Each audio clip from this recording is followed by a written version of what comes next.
সঠিক মানুষ আর ভুল মানুষের মধ্যে পার্থক্যটা ঠিক বোঝার উপায় নেই। ভুল মানুষের পাল্লায় পড়ে জীবন শেষ করে দেওয়ার থেকে সারা জীবন নিঃসঙ্গ থাকা ভালো। আমি কখনোই বিচ্ছেদের পক্ষে নই, কিন্তু তাই বলে যে ভুল মানুষের কাছেই সারা জীবন কাটিয়ে দিতে হবে এমনটাও বলছি না।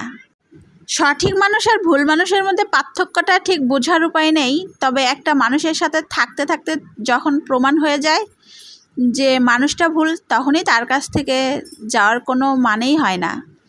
ভুল মানুষকে শত চেষ্টা করেও সঠিক মানুষের রূপান্তরিত করা যায় না কখনোই।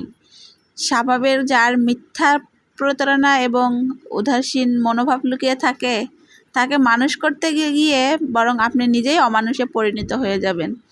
তবে তাকে আর মানুষ বানাতে পারবেন না।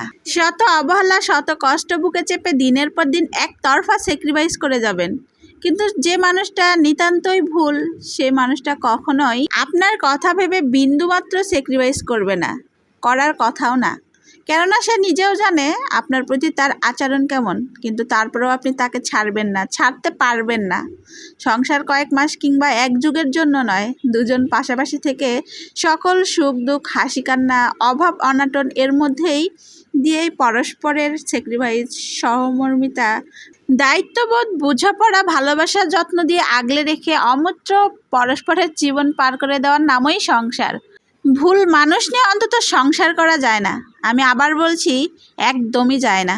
এদের ঠিক তাদের মতো করে ছেড়ে দিতে হয়, যেন তারা নিজেরাও ঠিক তাদের মতোই কাউকে খুঁজে নিতে পারে। তারপর দেখবেন একদিন ঠিক আপনার জন্য আফসোস করবে, যখন দেখবে আপনার মতো করে আর কেউ একতরফা স্যাক্রিফাইস করে না, করতে চায় না। জীবন একটাই, আর এ জীবন কেউ রঙিন করে সাজিয়ে দেবে না, বরং নিজেকেই সাজাতে হবে। ভুল মানুষকে আঁকড়ে ধরে সারা জীবন মানসিক যন্ত্রণা পেয়ে তিলে তিলে মরে যাওয়ার থেকে সঠিক সময়ে তার কাছ থেকে সরে আসাই উত্তম।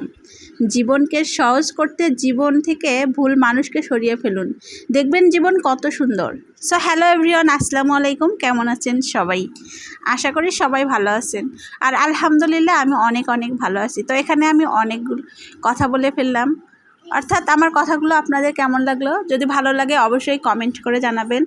আর এখন আমি এখানে রান্না করতেছি। তো এখানে আমি গরুর মাংস রান্না করে নিচ্ছি। আপনাদের সাথে এতক্ষণ গল্প করতে করতে আমি আমার রান্নার শেষ পর্যায়ে আসে পড়ছি। মানে আমার এখানে রান্নাটা আমি এখন মাংসটা কষাচ্ছিলাম, প্রায় কষানো হয়েই গেছে, আর একটু হলেই হয়ে যাবে। আর বাসায় অনেক দিন ধরে গ্যাসের সমস্যা, যার কারণে রুমের ভিতরেই আমার রান্না করতে হয়। আর এই চুলাটার লাইন কিন্তু আমাদের রান্নাঘরে নাই, আমি এর আগেও একটা রিলসে বলেছিলাম, যার কারণে রুমেই রান্না করতেছি। আর আমি এই যে এখানে এটা মানে এখন মাংসগুলো ফাইনালি কষানো হয়ে গেছে, পরে মিষ্টি কুমড়া দিয়ে দেবো। আর আমি কিন্তু রিলস আকারে অনেকগুলো আপলোড করেছি।